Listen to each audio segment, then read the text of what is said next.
साहित्यिक सचेतना समूह के सभी सदस्यों को मेरा नमस्कार। वृत्ति, आज का मेरा विषय है वृत्ति प्रवृत्ति। मनुष्य की प्रवृत्ति और वृत्ति को कैसे समझा जाए। आदत, स्वभाव और व्यवहार तीनों जब मिलते हैं तो वृत्ति कहलाते हैं। सहज वृत्ति क्या है? बिना सोचे समझे कुछ किया जाए या कुछ स्वचालित रूप से किया जाए।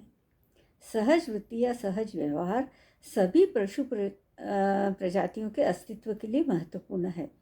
हालांकि ये कौशल नहीं है जिन्हें सिखाया या सीखा जा सकता है। ये एक पीढ़ी से दूसरी पीढ़ी तक आनुवंशिक रूप से शारीरिक लक्षणों के समान तरीके से पारित होते हैं। सहज वृत्ति को एक बिना सीखे व्यवहार के रूप में परिभाषित किया जाता है जो जन्मजात होता है।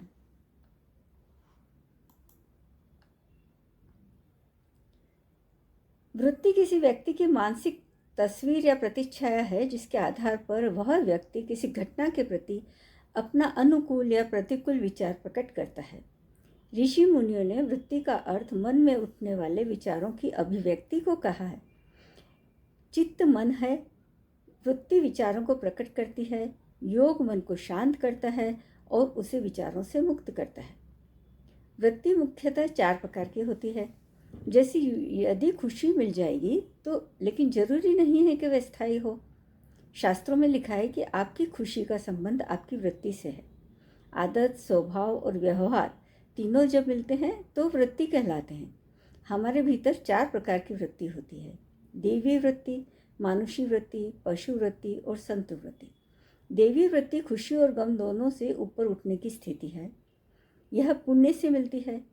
मानुषी वृत्ति में मनुष्य सुख और दुख के बीच झूलता रहता है, चयन नहीं कर पाता कि किसका नाम खुशी है और किसका दुख।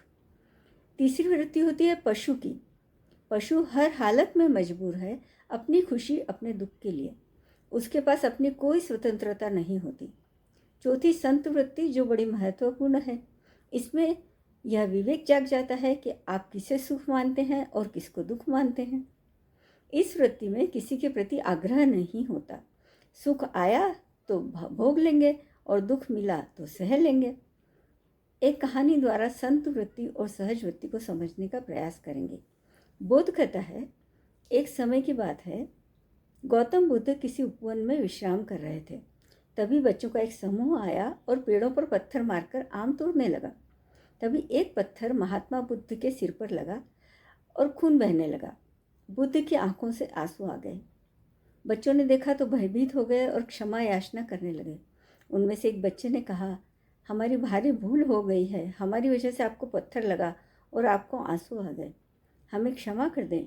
इस पर बुद्ध ने उन्हें समझाते हुए कहा, प्यारे बच्चों, मैं इसलिए दुखी नहीं हूँ कि तुमने आम के पेड़ पर पत्थर मारा।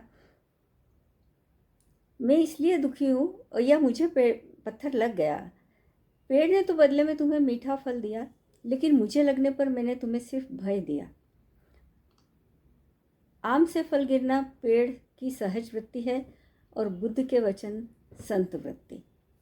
धन्यवाद। अगर आपको यह पसंद आया हो, मेरा आलेख पसंद आया हो, तो लाइक, शेयर, सब्सक्राइब करना ना भूलें।